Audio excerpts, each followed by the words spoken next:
Hakim bertobat berkat hadiah. Ini tentang kisah Abu Nawas yang memberikan hadiah kepada hakim yang nakal, bukannya malah melaporkannya ke atasan. Abu Nawas punya cara yang unik dalam memberikan pelajaran kepada para hakim nakal.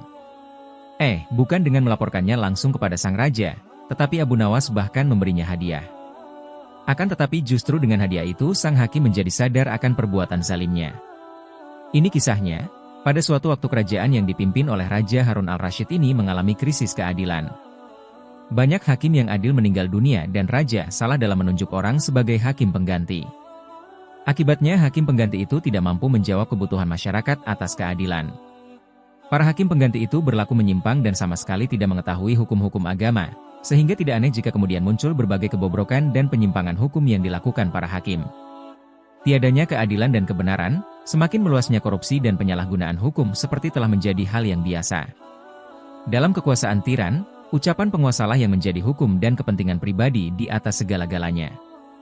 Dalam hal ini Abu Nawas turut prihatin. Dia pun lantas berinisiatif menyadarkan para hakim itu dengan caranya sendiri. Pada suatu hari Abu Nawas mendatangi seorang hakim untuk mengurus suatu perjanjian. Namun hakim di kotanya selalu mengatakan tidak punya waktu untuk menandatangani perjanjian itu. Keadaan ini terus berlangsung seperti itu sehingga Abu Nawas menyimpulkan bahwa si hakim minta disogok, disuap. Akan tetapi Abu Nawas mengetahui bahwa menyuap adalah hal yang diharamkan oleh agama. Maka Abu Nawas pun memutuskan untuk melemparkan keputusan pada si hakim sendiri. Abu Nawas menyiapkan sebuah gentong. Gentong itu diisi dengan kotoran sapi hingga hampir penuh. Kemudian di atasnya Abu Nawas mengoleskan mentega beberapa sentimeter tebalnya. Gentong itu dibawanya ke hadapan Pak Hakim. Saat itu juga kesibukan sang hakim langsung hilang dan punya waktu untuk membubuhkan tanda tangannya pada surat perjanjian Abu Nawas. "Tuan Hakim, apakah pantas Tuan mengambil gentong mentega itu sebagai ganti tanda tangan Tuan?" ditanya Abu Nawas mengelabuhi. Sang hakim tersenyum sambil mengamati gentong itu. Engkau jangan terlalu dalam memikirkannya," jika si hakim mulai terjebak tipu muslihat Abu Nawas. Hakim tersebut lantas mencolek sedikit mentega dengan ujung jarinya lalu mencicipinya. "Wah, enak benar mentega ini," jikata sang hakim.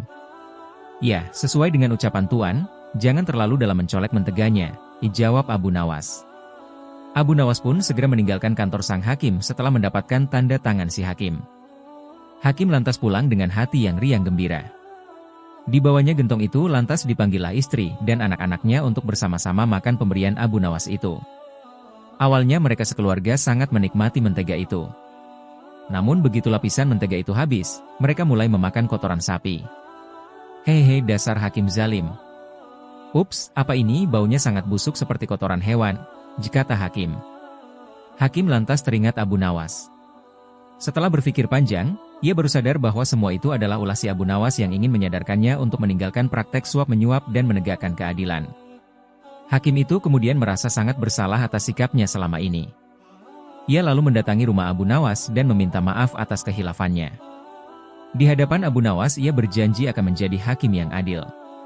"Nah, begitu dong Pak Hakim, jadilah hakim yang jujur dan adil, tegakkan keadilan melalui tanganmu."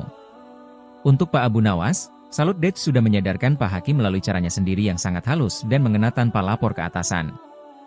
Nantikan kelanjutan cerita-cerita dari kami berikutnya, sampai jumpa.